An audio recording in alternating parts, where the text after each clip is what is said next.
किशनपुर गांव में रामू नाम का एक लड़का रहता था। रामू बहुत ही गरीब था। वह मिट्टी के घड़े बनाकर अपना और अपनी बूढ़ी माँ का गुजारा करता था। एक बार रामू ने मिट्टी के घड़े बनाकर धूप में सुखाने के लिए रख दिए और वह अपने घर की ओर चला गया।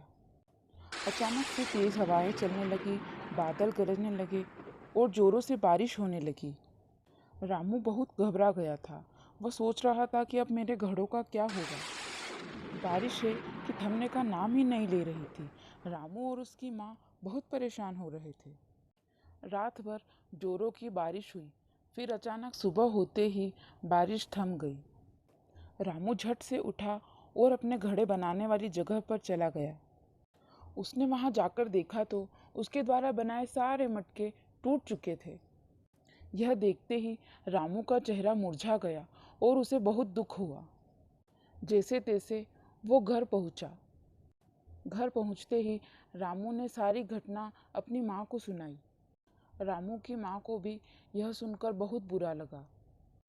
फिर भी उसने हिम्मत करके रामू को कहा, बेटा, जो होता है अच्छे के लिए ही होता है।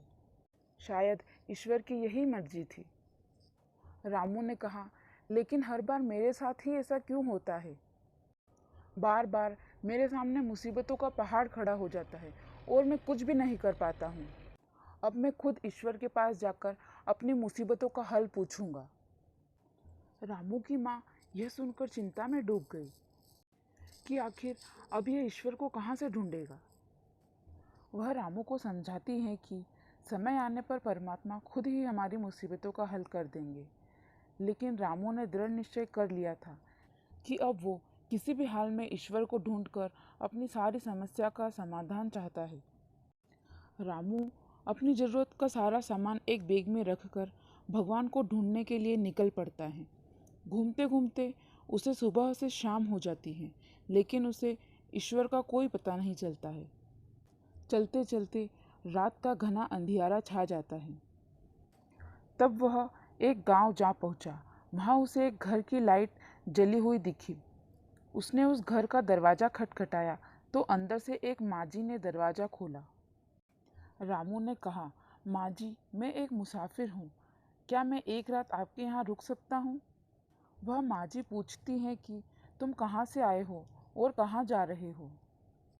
रामू कहता है कि मैं किशनपुर गांव से आया हूँ और ईश्वर की तलाश में घूम रहा हूँ। किशनपुर गांव में उस माँ जी की भी रिश्तेदारी थी, इसलिए वह रामू को रात रोकने के लिए हाँ कर देती है। वह रामू को अंदर आने के लिए कहती हैं।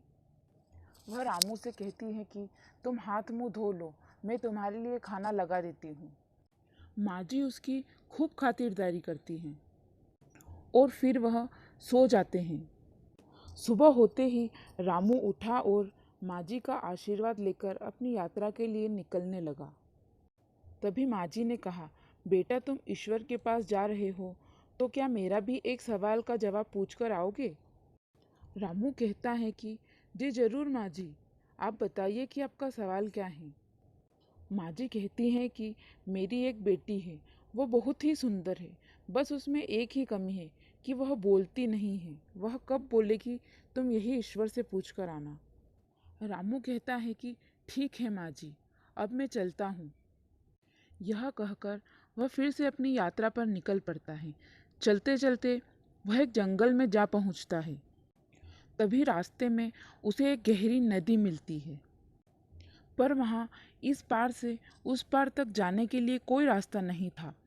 तभी उसी नदी में उसे एक कछुआ दिखाई देता है। वह उस कछुए से कहता है कि कछुआ भाई, क्या तुम मुझे यह नदी पार करवा कर उस पार छोड़ दोगे? कछुआ कहता है, ठीक है, तुम मेरे ऊपर बैठ जाओ, मैं तुम्हें उस पार छोड़ दूंगा। रामू कछुए की पीठ पर बैठ जाता है। कछुआ उसे नदी के अगले किनारे पर उतार देता है। वह रामू से पूछता है कि तुम कहाँ जा रहे हो? रामू उसे बताता है कि मैं ईश्वर से मिलने जा रहा हूँ। तभी कछुआ उससे कहता है कि क्या तुम मेरा भी ईश्वर से एक सवाल पूछकर आओगे?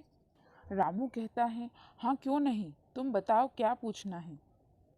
कछुआ कहता है कि मैं 500 सालों से कछुए की योनि में हूँ। बहुत कोशिश करने के बाद भी मैं ड्रैगन नहीं बन पाया हूँ। तो मैं ड्रैगन कब बन पाऊँगा, तुम यही ईश्वर से पूछना। रामू कहता है कि ठीक है, मैं पूछ लूँगा। और इतना कहकर वह चल पड़ता है। चलते चलते रामू पहाड़ियों के बीच पहुँच जाता है। वहाँ उसे एक तपस्वी ऋषि दिखाई देते हैं। उनके पास एक जादुई छड़ी थी। रामू उनसे कहता है कि हे ऋषि मुनि, क्या आप मुझे ये ऊंचे ऊंचे पहाड़ पार करवा दोगे? तपस्वी ऋषि कहते हैं कि हाँ, क्यों नहीं, पर पहले तुम बताओ कि तुम कहाँ जा रहे हो। रामू फिर उन्हें यही जवाब देता है कि वे ईश्वर से मिलने जा रहा है। तपस्वी ऋषि कहते हैं कि क्या तुम मेरे लिए भी ईश्वर से एक सवाल पूछकर आ जाओगे? रामू कहता है हाँ, जरूर। तपस्वी ऋषि कहते हैं कि मैं 1000 सालों से ईश्वर की आराधना कर रहा हूँ, लेकिन फिर भी मुझे मोक्ष नहीं मिल पा रहा है। इसके लिए मैं क्या करूँ? रामू कहता है ठीक है, मैं पूछ लूँगा। फिर तपस्वी ऋषि उसे अपनी जादुई छड़ी पर बिठाकर उसे रास्ता पार करा देते हैं। कुछ देर चलने पर आखिर उसे ईश्वर के दर्शन हो ही जाते हैं। वह उन्हें प्रणाम करता है। ईश्वर उससे कहते हैं, मांगो, क्या मांगना चाहते हो? पर याद रहे, मैं तुम्हारी सिर्फ 3 इच्छा ही पूरी कर सकता हूँ। अब रामू विचार में पड़ गया कि मेरी तो 4 इच्छा है, अब क्या करूँ? कुछ देर विचार करने के बाद उसे लगा कि उन तीनों लोगों की समस्या के आगे उसकी समस्या तो बहुत छोटी है। तो उसने पूछा कि मुझे रास्ते में एक ऋषि मिले थे। वे 1000 सालों से ईश्वर की आराधना में हैं, लेकिन उनका मोक्ष नहीं हो पा रहा है।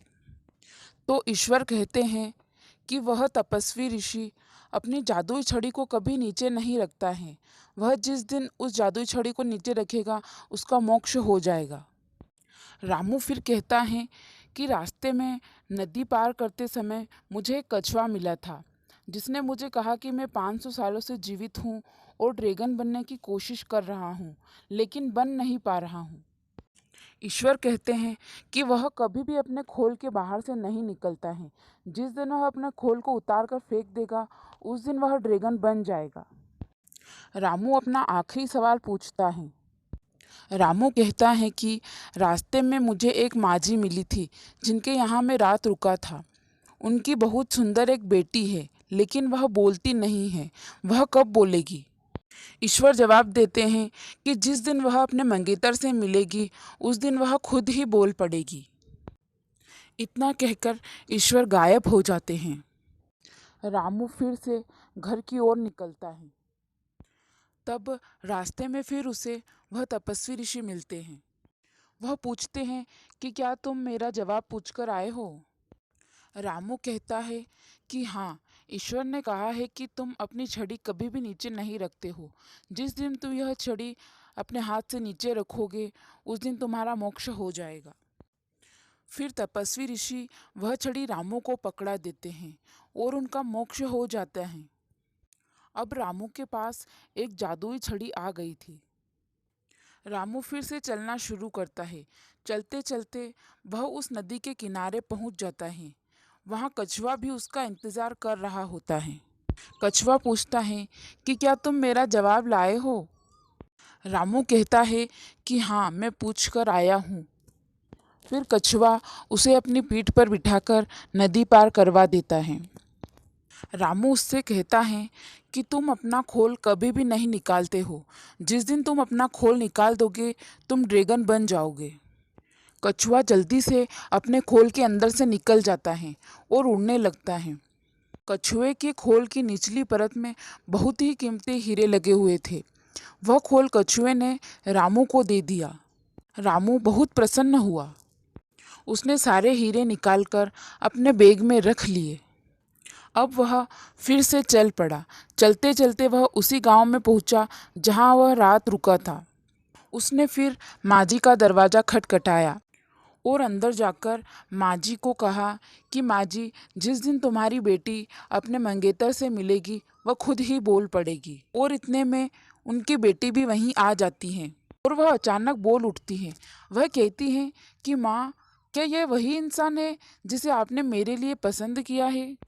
उसकी माँ उसकी आवाज़ सुनकर बहुत खुश हो जाती हैं। उसकी खुशी का कोई ठिकाना नहीं रहता है और वह रामू से अपनी बेटी का विवाह कर देती हैं।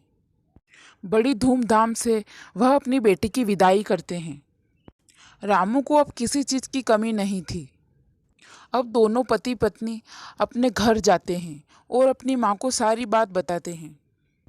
उसकी माँ यह सब सुनकर बहुत प्रसन्न होती हैं और अपने बेटे और अपनी बहू को आशीर्वाद देती हैं। रामू अब अपने परिवार के साथ खुशी खुशी रहता था। तो इस कहानी से हमें यही सीख मिलती है कि किसी भी कार्य और किसी भी इंसान के प्रति हमें सच्ची नीयत रखनी चाहिए।